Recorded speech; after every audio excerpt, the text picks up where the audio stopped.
shacabka Galdogob oo aan makarafoonka la dhex qaadnay ayaa ka digay in mar labaad Jimcaha soo socda la qabto banaanbaxa ay ku baaqeen midowga musharaxiinta kaasoo looga soo horjeedo dowladda federaalka ee Soomaaliya. Ummadda reer Galdogob haddaan nahay waxaanu Soomaalida ugu baaqaynaa nabadda inay ka wada shaqeeyaan xumahana diidaan ayaantii dhaweyd daa'iraadka dhacay waxaan anigu ra'yigan u arkaa inuu ahaa inqilaab la isku dayay dawladda in lagu inqilaabo human shelter dadkana lagu gabanayay hubna lagu dhaxqalinayay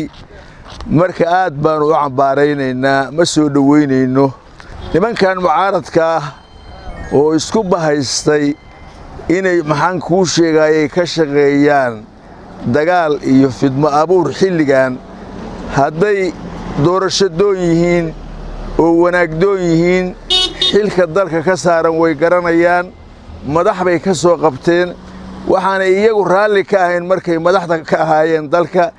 yay cid kale ugu talin annagu cidna naanay samayno walaalahayo waxaan leenahay caqliga adeegsada diinta iyo adeegsada Soomaalinimada adeegsada oo dadka ka daaya iyo dalka xumaanta iyo maxaan kuu sheegaa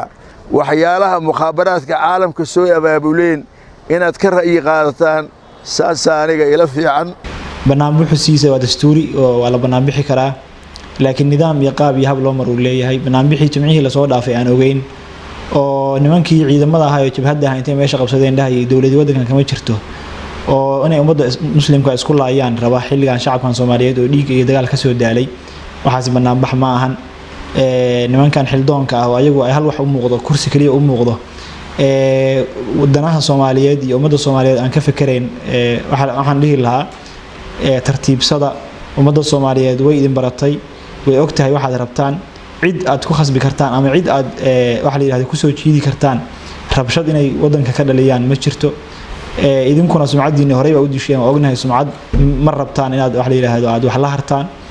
ummadda Soomaaliyeedna way og yihiin inaynan dan u hayn Jimcahana waxaan ku baaqayaa banaanbaxaas banaanbax aan wax la yiraahdo fiicneen weeye oo mid dib keeni kara yaan loo banaanbixin yaan wax la yiraahdo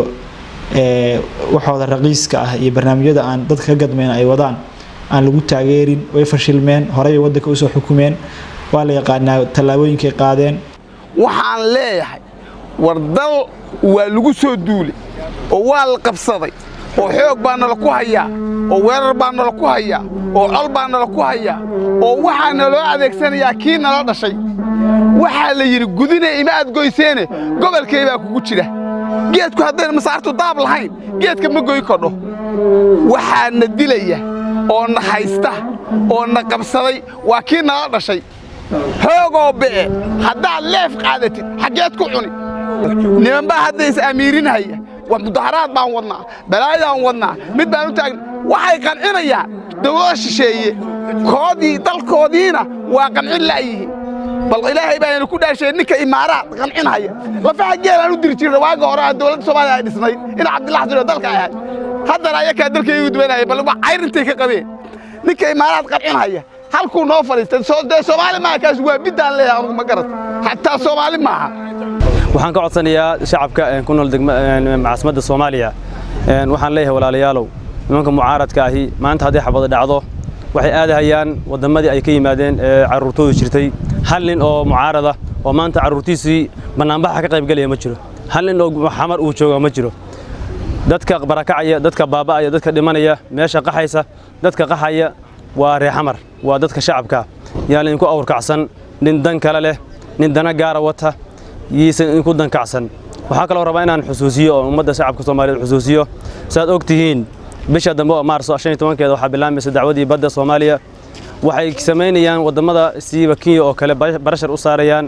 nimanka mucaaradka ah oo ogtihiin hore inay badda Soomaaliya u soo gateen in waddanku qallaas ka dhaco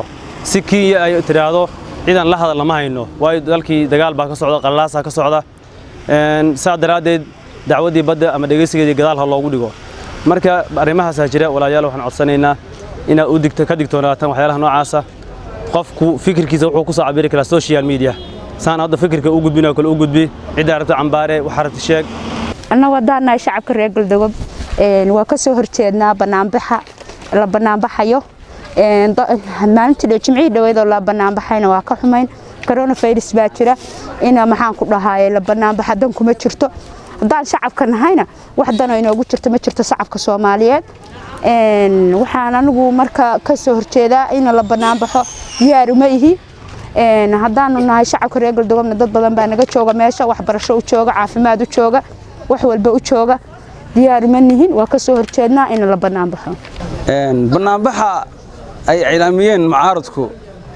dawladda Soomaaliya wasaaradda caafimaadka wasaaradda amniga ay wasaaradda roofintu ay sheegeen in banaanbaxa la qaban karin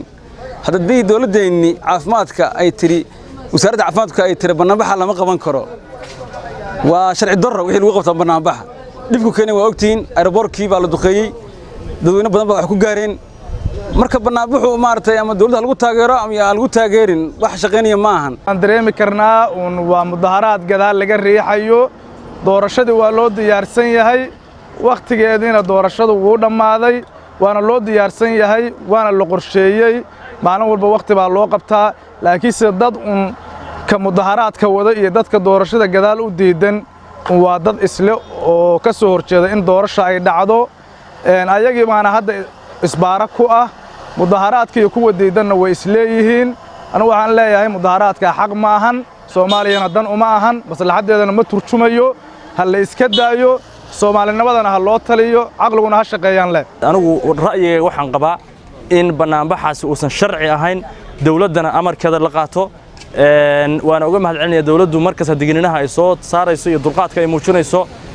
shacabka Soomaaliyeed reer Muqdisho mar labaad iyo mar saddexaad iyo mar afraad waxaan ugu celinayaa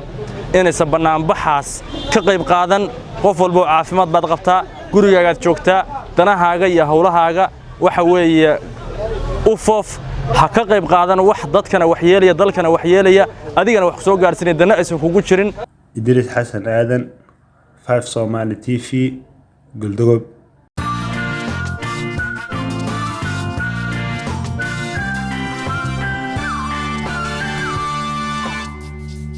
Jumbo sirtu waa dhandanka